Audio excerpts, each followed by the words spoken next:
Coming out of 2 Timothy 3:14.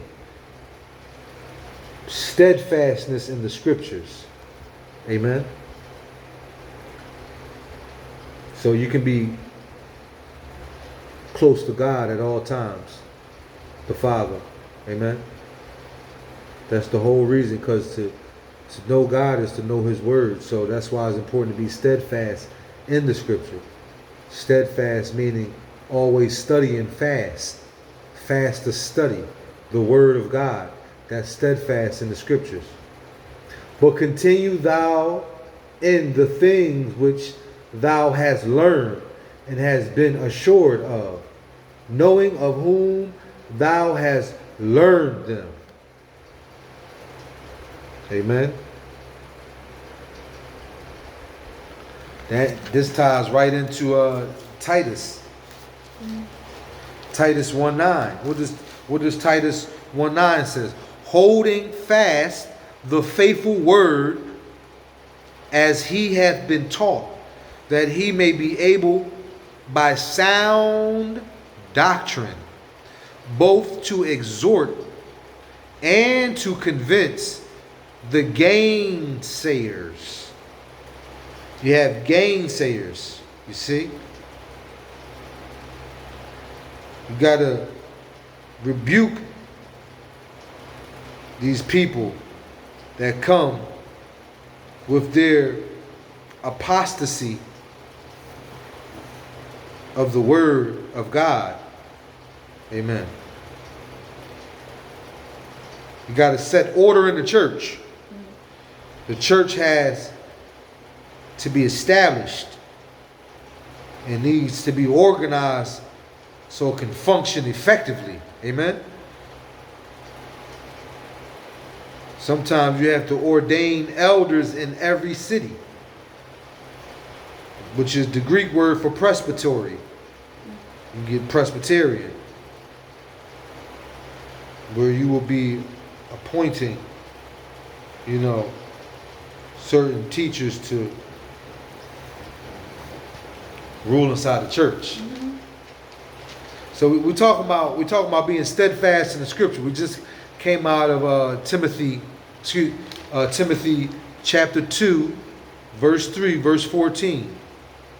It says, but continue thou in the things which thou hast learned and has been assured of, knowing of whom thou hast learned them.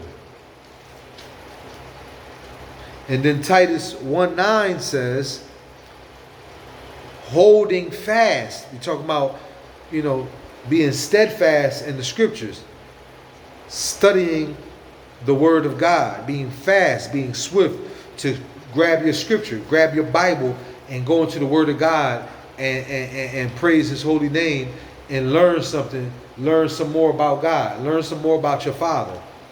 For there are many unruly and vain talkers and deceivers, especially they of the circumcision.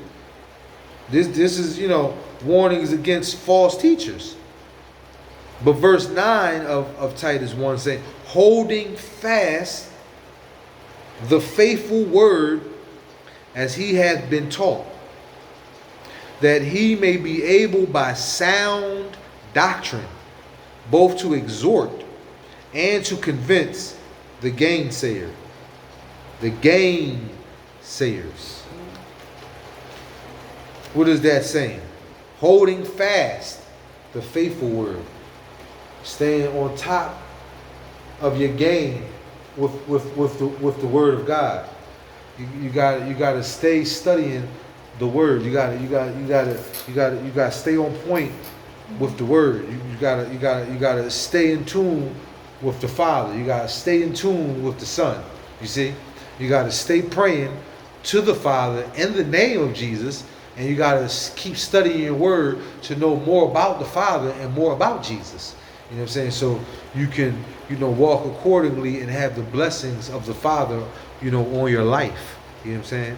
That's what it's all about. Holding fast the faithful word as he hath been taught, that he may be able by sound doctrine. Doctrine that makes sense. Doctrine that goes in accordance with his ordinance. Doctrine that goes in accordance with the words of the holy apostles. Doctrine that goes in accordance with all four of the gospels. Amen. The gospel of Christ, Matthew, Mark, Luke, John, all four of them. The synoptic gospels. Amen. Holding fast the faithful word. Amen. What's the faithful word? The faithful word is the word of God, because God's word is faithful. It's faithful and it's true. Amen. It's faithful to those that are faithful to the word. Amen. That you may take part of that living word, that bread of life, which is the Messiah, the Lord Jesus Christ, the King of Kings, the Lord of Lords, the great shepherd, the word of God that was sent into the planet earth as a seed to give salvation to all those who believe, that through the shedding of his precious blood we may be saved, because that's how much his Father loved the world, that he gave his own word, which manifested as flesh and blood, that come through the line of David, the tribe of Judah, through the womb of Mary, and becomes the living word, the Messiah, the Lord Jesus Christ. So this is what this is about. We are charged to preach. You know what I mean? You have to preach the word. Be instant in season and out of season. Reprove, rebuke, exhort with all long suffering and doctrine. For the time will come when they will not endure sound doctrine, but after their own lust shall they heap to themselves teachers having itching ears. And they shall turn away their ears from the truth, and shall be turned unto fables. They shall be turned away from truth, and they shall want to hear fables, fairy tale stories, not real, legends, folklores. But watch thou in all things, endure affliction. Do the work of an evangelist. You see, we are charged to preach. We have to do the work of an evangelist. We have to preach the word of God. We have to be instant, in season, out of season. Reprove, rebuke, exhort with all long suffering and doctrine. You see? Make full proof of the ministry of the gospel of Jesus Christ. We have to be steadfast in the scriptures. So we were charged to preach. We were charged to teach. It's in the word of God. You have to. We have to. Why? In hope of eternal life, which God that cannot lie promised before the world began, but hath in due times manifested his word through preaching. You see? You see? God's word is manifested through preaching.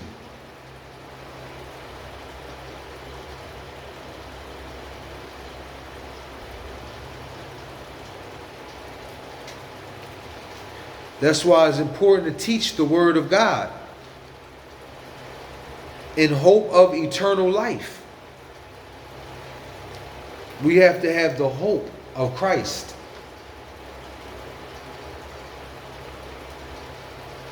Sometimes you might not make it to church on Sunday. You might not feel like it. You might not have it in you. But you have to study the word of God and have a relationship with the heavenly Holy Father on your own. We all have to have a relationship with the Father. When we wake up in the morning, we should get on our knees and pray. When we go to bed at night, we should get on our knees and pray first before we go to bed. Mm-hmm. These are the things that we should do to thank God for all the good that He has brought in our lives. Because we don't want the good to stop. We want the good to keep coming, huh? So we got to keep blessing and praising His holy name. Amen. But hath in due times manifested His word through preaching, which is committed unto me according to the commandment of God our Savior. God is our Savior. Amen.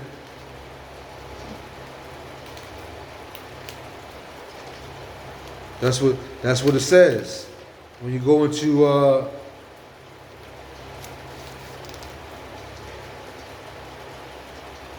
the Apostle Jude. Jude said, now unto Him that is able to keep you from falling and to present you faultless.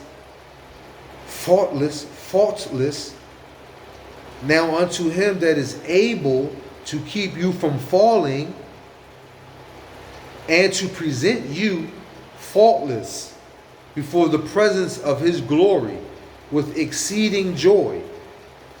That's the Lord Jesus Christ. Jesus Christ is able to present you faultless because He is the faithful and true witness. Amen. Jesus Christ is the faithful and true witness. What does it say in Revelation? Revelation 19.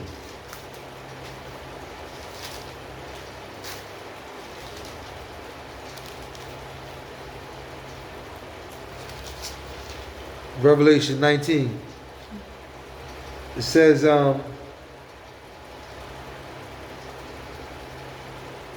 and I saw heaven open, verse 11, chapter 19, Revelation. And I saw heaven open, and behold, a white horse. So the prophet John saw heaven open, and there was a white horse that was there. And I saw heaven open, and behold, a white horse. And he that sat upon him was called faithful, and true. So He is faithful and true. And in righteousness He doeth judge.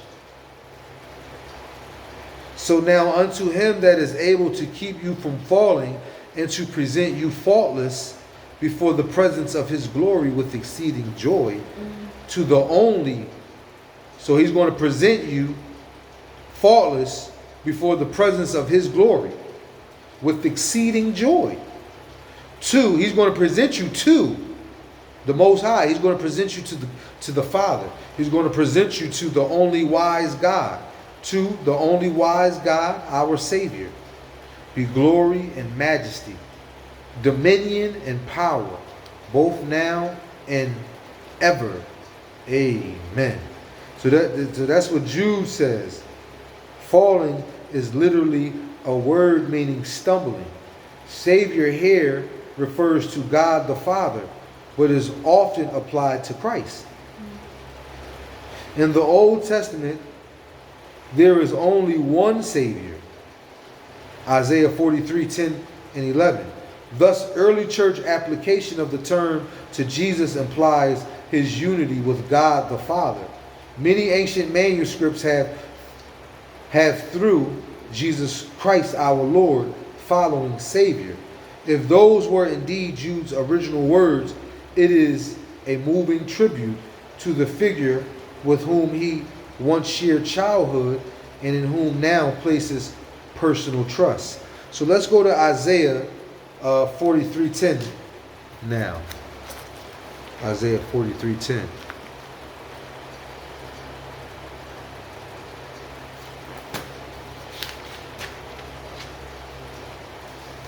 Isaiah, the prophet Isaiah. Amen. The Lord, the only Redeemer. This ties right in. The Lord, the only Savior. God, the only Savior. Now unto him that is able to keep you from falling, present you faultless before the presence of his glory with exceeding joy, to the only wise God, our Savior, be glory, power, dominion, and majesty, both now and ever. Amen. The Lord, the only Redeemer. Okay? Ye are my witnesses, saith the Lord, and my servant, whom I have chosen, that ye may know and believe me, and understand that I am he. Before me there was no God formed, neither shall there be after me. Huh? You hear that? Verse 10, he said, this is Isaiah 43:10. Ye are my witnesses, saith the Lord, and my servant whom I have chosen, that ye may know and believe and understand that I am he. Before me there was no God formed. You hear that? This is to my polytheistic brothers and sisters that worship, multiple deities and gods and all of that. This is what the word said. This is coming from the prophet Isaiah. Verse 10. Ye are my witnesses, saith the Lord. So anytime you see the verse and it says, saith the Lord, that means that's God talking. Huh? Saith the Lord. Ye are my witnesses, saith the Lord, and my servant whom I have chosen. So this is Jehovah speaking to Isaiah. Ye are my witnesses, saith the Lord, and my servant whom I have chosen, that ye may know and believe me and understand that I am he. This is Jehovah talking to Isaiah. This is El Elyon. Before me there was no God formed. Neither shall there be after me. I, even I, am the Lord, Jehovah, El Elyon. And beside me there is no Savior. This is what it says, verse 11. I, even I, am the Lord, and beside me there is no Savior. This is Isaiah 43. This is what Jehovah El Elyon said to the prophet Isaiah. Yea, before the day was, I am he, and there is none that can deliver out of my hand. I will work, and I will work, and who shall let? I will work, and who shall let it? Thus saith the Lord, your Redeemer, the Holy One of Israel. For your sake I have sent to Babylon. For your sake I have sent to Babylon, and have brought down all their nobles and Chaldeans who cry in the ships. Mm-hmm.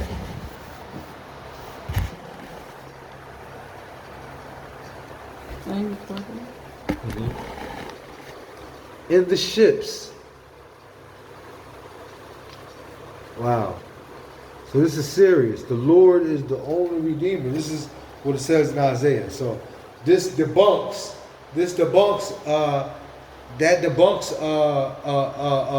a Trinity, huh?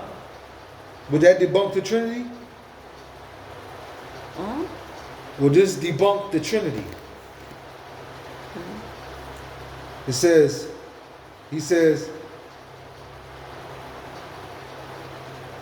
I have declared and have saved. I have showed when there was no strange God among you. Therefore ye are my witnesses, saith the Lord, that I am God. Yea, before the day was, I am he, and there is none that can deliver out of my hand. I will work, and who shall let it? I am the Lord, and beside me there is no Savior. Ye are my witnesses, saith the Lord, and my servant whom I have chosen, that ye may know and believe me and understand that I am he. Before me there was no God formed, neither shall there be after me. Wow. Lord have mercy. So Jehovah is making his claim, he's making himself known. He says, ye are my witnesses, saith the Lord, and my servant, whom I have chosen, that ye may know and believe me and understand that I am he. Before me there was no God formed, neither shall there be after me. God the Father is alone in his seat. It's not three people in one seat, you see? Huh? Amen. I have declared and have saved and have showed when there was no strange God among you. Therefore ye are my witnesses, saith the Lord, Jehovah, El Elyon, that I am God. This is serious. You see, Isaiah combined the titles Redeemer and Holy One of Israel as one who shall overthrow Babylon and the Chaldeans, and also which can be a projection, reflection, or reflection of projection of a projection of modern day Babylon, which is America and the colonizers. You see?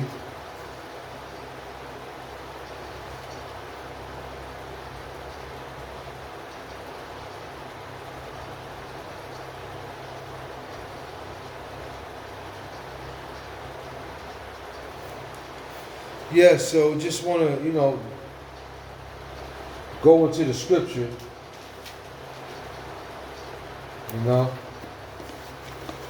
and be strong in it. Keep my brothers and sisters away from certain things that's harmful to their being, like the folly of idolatry. The folly of idolatry. Thus saith the Lord, the King of Israel, coming out of chapter 44, verse 6. And his Redeemer, the Lord of hosts. I am the first and I am the last, and beside me there is no God. There he's telling you again. He said, beside me there is no God. So it can't be, two gods, one on each side of God. You see? There's not a three Godhead. You have God the Father, God the Son, and God the Holy Ghost, which makes up the Trinity.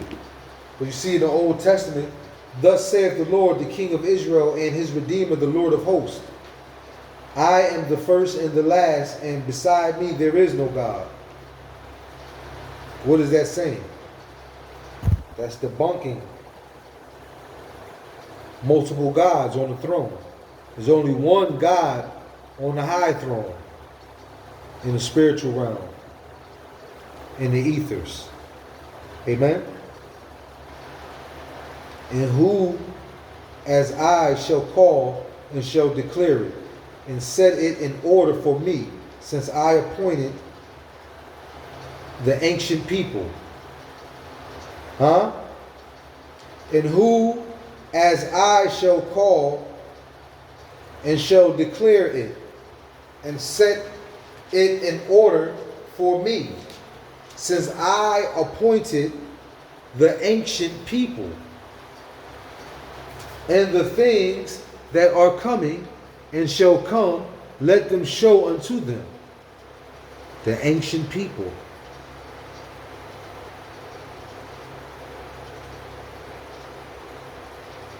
Some of those Persians and the ancient Egyptians and different power forces of ethnic groups that are no longer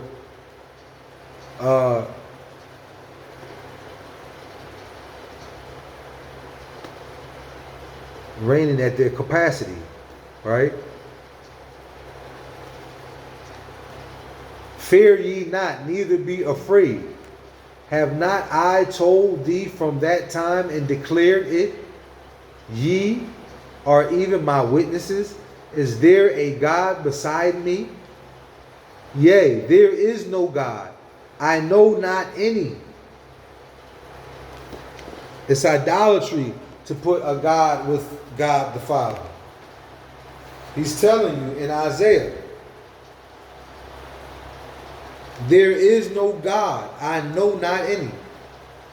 They that make a graven image are all of them vanity, and their delectable things shall not profit, and they are their own witnesses. They see not nor know that they may be ashamed. Who hath formed a God or molten a graven image that is profitable for nothing? Behold, you see, all his fellows shall be ashamed, and the workmen they are of men. Let them all be gathered together. Let them stand up. Yet,